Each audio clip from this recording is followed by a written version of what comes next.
ಇವತ್ತು ಚಿತ್ರಾವತಿ ಅಣೆಕಟ್ಟು ತುಂಬಿ ಇವತ್ತು ಹರಿತಾ ಇದೆ.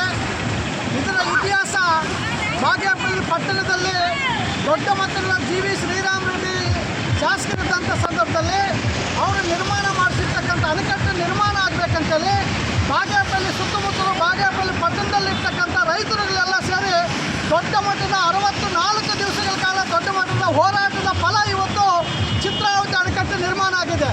ಆ ಚಿತ್ರಾವತಿ ಅಣೆಕಟ್ಟಿನ ಕನಸು ಇವತ್ತು ಬಾಗೇಪಲ್ಲಿ ಮತ್ತು ಸುತ್ತಮುತ್ತಲ ಹಳ್ಳಿಗಳಲ್ಲಿರ್ತಕ್ಕಂಥ 85 ಹಳ್ಳಿಗಳಿಗೆ ಕುಡಿಯುವ ನೀರಿನ ವ್ಯವಸ್ಥೆ ಕಲ್ಪಿಸಬೇಕಂತೇಳಿ ಆವತ್ತಿನ ಇವತ್ತು ನಿರ್ಮಾಣ ಮಾಡಿರ್ತಕ್ಕಂಥದ್ದು.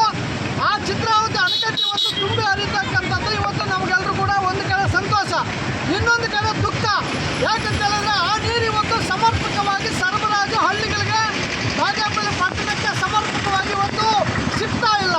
ಅದ್ರ ಜೊತೆಗೆ ಬಾಗೇಪಲ್ಲಿ ಪಟ್ಟಣದಲ್ಲಿರ್ತಕ್ಕಂಥ ಇವತ್ತು ಏನು ಸುಂದರಯ್ಯ ಭವನ ಮತ್ತು ಕೋರ್ಟ್ ಪಕ್ಕದಲ್ಲಿ ಹರಿದು ಹೋಗ್ತಕ್ಕಂಥ ನದಿ ಏನಿದೆ, ಆ ನದಿ ಸ್ವಚ್ಛವಾಗಿಲ್ಲ.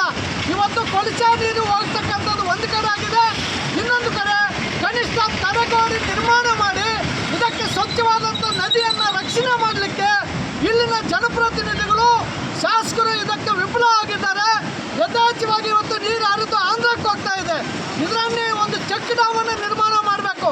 ಡ್ಯಾಮಿಂದ ಹಿಡಿದು ಬಾಗೇಪಲ್ಲಿ ಪಟ್ಟಣದವರೆಗೂ ಕೂಡ ಹಳ್ಳಿ ಚೆಕ್ ಡ್ಯಾಮ್ ನಿರ್ಮಾಣ ಮಾಡಿದರೆ ಆ ನೀರನ್ನು ಇವತ್ತು ಶೇಖರಣೆ ಆಗ್ತಾ ಇತ್ತು, ಆ ನೀರಿನ್ನು ನಮಗೆ ಉಪಯೋಗ ಆಗ್ತಾ ಇತ್ತು.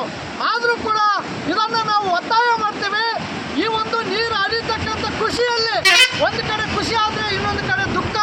ಆ ನೀರನ್ನು ತಡೀಲಿಕ್ಕಾದಂಥ ವ್ಯವಸ್ಥಿತವಾದಂಥ ರೂಪವನ್ನು ಕೊಡಬೇಕು. ಮತ್ತು ಚಿತ್ರಾವತಿ ಕೊಳಚೆ ನೀರು ತುಂಬಿದ್ದಿಲ್ಲೆಲ್ಲ ಕೂಡ ಆ ಕೊಳಚೆ ನೀರು ಕ್ಲೀನ್ ಮಾಡದೇ ಇರ್ತಕ್ಕಂಥ ಪರಿಸ್ಥಿತಿಯಲ್ಲಿ ಹೋರಾಟಗಳು ಕೂಡ ಮಾಡಿದ್ವಿ. ಇವತ್ತು ಅದಕ್ಕೆ ನೀರು ಬಂದು ಕೊಚ್ಕೊಂಡು ಹೋಗಿದೆ. ಈಗಲಾದರೂ ಹೆಜ್ಜೆತ್ಕೊಂಡು